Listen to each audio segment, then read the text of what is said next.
Salve, salve, caríssimos alunos! Tudo bem com os senhores? Direito Penal, parte geral, primeira parte do Direito Penal. Queridos, como vai ser objeto de avaliação no segundo bimestre o conteúdo e ilicitude, neste momento eu gostaria de fazer uma breve recordação, elencar aqui os melhores momentos deste conteúdo, só para fazer uma revisão. Então vamos lá. Senhores, o que é ilicitude? É a contrariedade entre a conduta praticada pelo agente e o ordenamento jurídico. Não esqueçam que a tipicidade ela é indiciária da ilicitude, porque às vezes o fato pode ser típico, mas não ser ilícito em virtude da existência de uma causa de exclusão da ilicitude. Então eu gostaria que os senhores se recordassem. Todo fato ilícito é típico, mas nem todo fato típico é ilícito. Então, continuando aqui, fica bem claro para os senhores que a tipicidade ela é indiciária da ilicitude. Nós temos como espécies da ilicitude a ilicitude formal. O que é a ilicitude formal, senhores? É a contrariedade do fato ao ordenamento legal. Isso nós temos a ilicitude formal. Mas a ilicitude, ela pode ser ilicitude material, ou seja, é a contrariedade do fato ao sentimento comum de justiça. Nós temos também a chamada ilicitude subjetiva, que significa isso.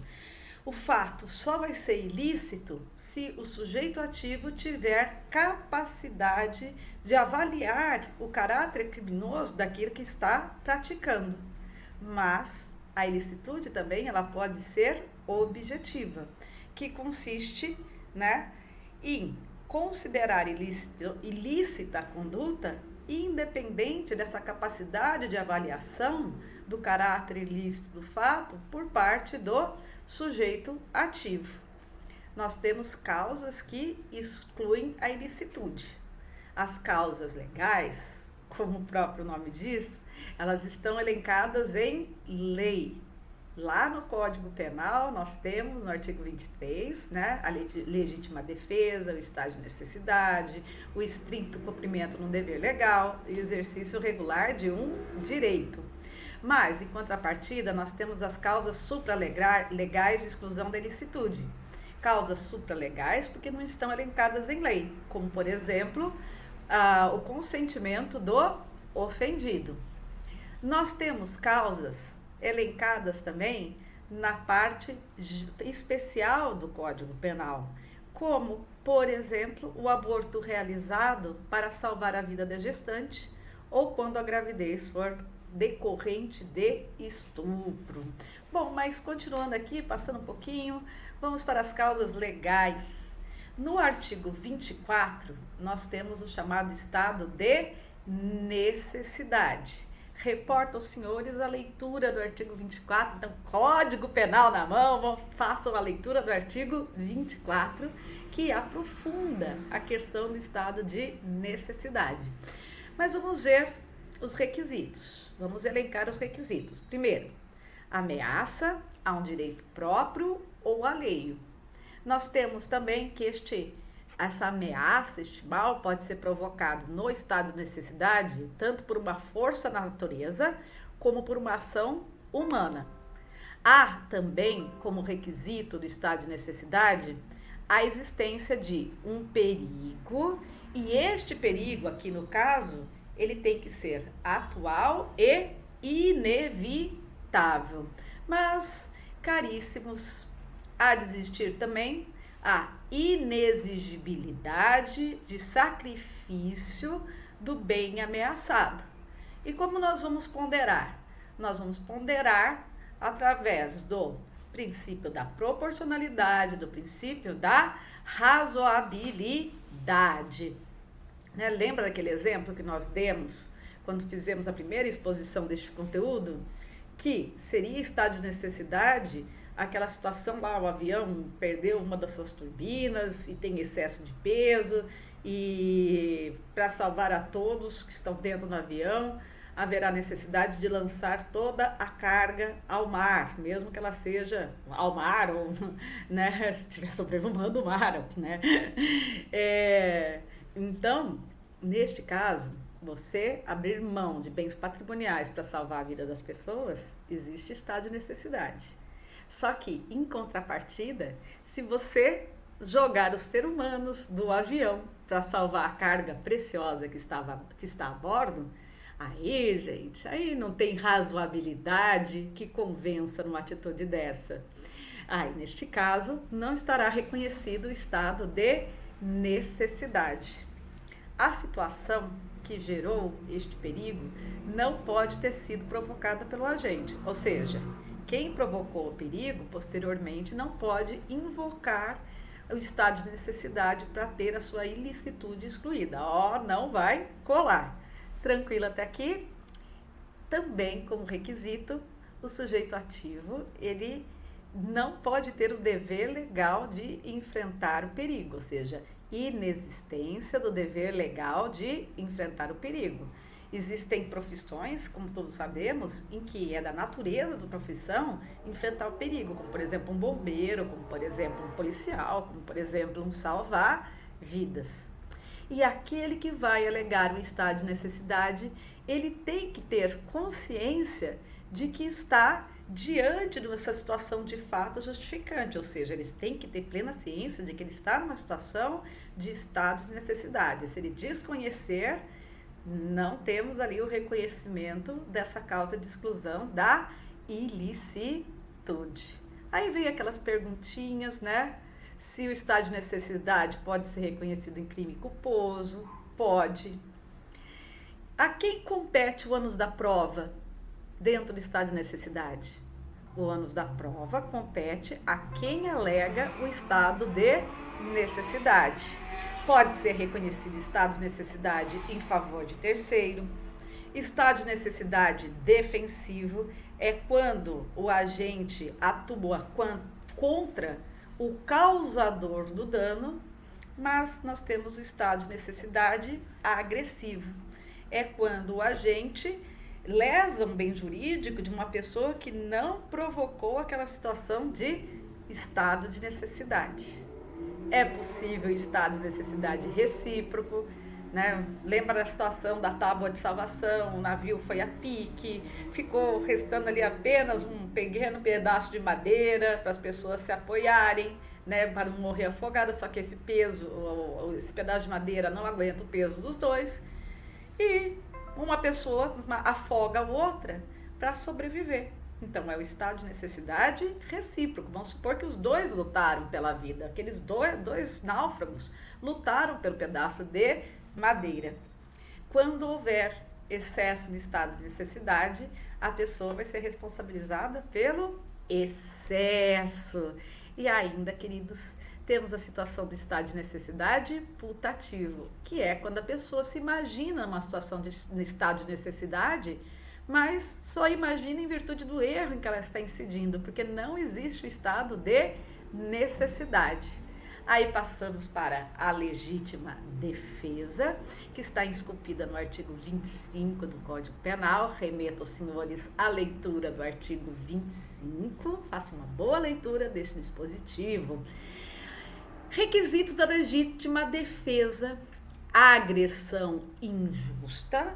E essa agressão injusta, ela também há de ser atual ou iminente, certo? Atual, quando ela já estiver se desenrolando, a agressão já estiver se desenvolvendo, ou iminente, quando estiver prestes a acontecer. Bom, só tem legítima defesa em virtude de uma agressão injusta provocada por um ser humano. Não existe legítima defesa quando um animal ataca espontaneamente, certo? Você está passando na rua, o cachorro resolveu te atacar. Você revida contra o cachorro, isso é estado de necessidade, isso não é legítima defesa, certo? A não ser que o animal esteja sendo usado por uma outra pessoa como arma. Aí você pode pensar em legítima defesa. Então, agressão injusta, atual ou iminente. Bom, queridos, a reação como é que fica a reação? Ela deve ocorrer, vamos supor, a pessoa sofreu uma agressão injusta, ela pode reagir no outro dia? Não. Sofrida agressão injusta, a legítima defesa, ela deve ser realizada de pronto, certo?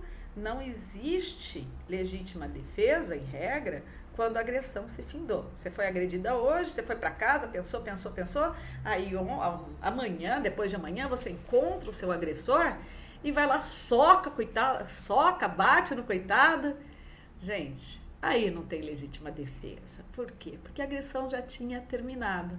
Então, o revide deve ser para fazer deter a agressão injusta que a pessoa está sofrendo. E se uma terceira pessoa inocente for atingida? Vamos supor, uma pessoa está atirando em mim, eu atiro na pessoa, em legítima defesa, mas eu acabo acertando um terceiro. Gente, isso aí é erro na execução. Mesmo que eu atinja uma terceira pessoa, ainda assim eu vou me valer da legítima defesa, faça o erro na execução. A legítima defesa pode ser realizada para defender tanto um direito próprio quanto o direito de uma terceira pessoa, ou seja, voltada para a defesa de direito próprio ou de direito alheio, não tem problema nenhum no reconhecimento, certo? Legítima defesa própria é quando a gente defende um direito seu, e legítima defesa de terceiro quando vai defender um bem jurídico pertencente a uma outra pessoa, ok? Tranquilo? A necessidade de que a pessoa use moderadamente dos meios disponíveis para repelir a injusta agressão. Ué, mas se ela atuar com excesso? Se ela atuar com excesso, ela vai ser responsabilizada pelo excesso. Tranquilinho? A agressão injusta, ela também deve ser inevitável. Surge como um outro requisito da legítima defesa. E aquela pessoa que sofreu uma agressão injusta, ela deve ter plena consciência de que está sofrendo uma agressão injusta, certo? Então, há uma necessidade de que o indivíduo tenha ciência de que está numa situação que lhe autoriza o uso da legítima defesa, ok? Tranquilo? Legítima defesa recíproca não existe, porque a legítima defesa é o revide a uma agressão injusta, certo? E não dá para as duas pessoas estarem injustamente sendo agredidas ao mesmo tempo, certo? Vamos lá. Legítima defesa putativa, ela vem excluir a culpabilidade do agente, e é aquela situação em que o agente se imagina numa situação de legítima defesa, só que ele imagina isso porque ele está incidindo em erro, porque concretamente não está sofrendo esta agressão. Tranquilo? Vamos lá. Nós temos aqui mais uma ainda sobre legítima defesa. Eu quero falar sobre a legítima defesa protetiva, criada pelo pacote anticrime, Lei 13.964 de 2019. E a legítima defesa protetiva, ela está presente no artigo 25, parágrafo único do Código Penal. Então, aqui, a legítima defesa protetiva, de acordo com o parágrafo único, ela é direcionada aos agentes de segurança pública, ela pode ser utilizada pelos agentes de segurança pública, quando estiverem numa situação em que há uma necessidade de repelir agressão ou risco de agressão a uma vítima mantida como refém durante a prática do delito.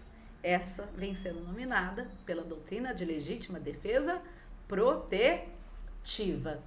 Estrito cumprimento do dever legal, senhores. Estrito cumprimento do dever legal, ele é direcionado a funcionários públicos e agentes públicos, certo? Então, o dever, ele deve ser estabelecido em norma jurídica, não importa se é uma lei, se é um decreto, mas deve ser decorrente de uma norma jurídica. Então, por exemplo, não pode alegar estrito cumprimento do dever legal aquele que está cumprindo uma obrigação moral, uma obrigação religiosa, porque esse dever não decorre de lei, não é admitido o estrito cumprimento de dever legal face a crimes culposos. Então, crimes culposos não admite a invocação dessa causa de exclusão de ilicitude.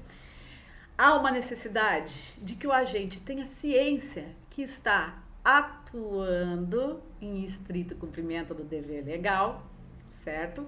Caso contrário, caso ele não tenha essa consciência, essa ciência, esta regra não pode ser invocada. Essa causa de exclusão da ilicitude não poderá ser invocada. Por fim, nós temos o exercício regular de um direito. Então, a gente parte ali do texto constitucional que fala que ninguém é obrigado a fazer ou deixar de fazer alguma coisa, senão em virtude de lei.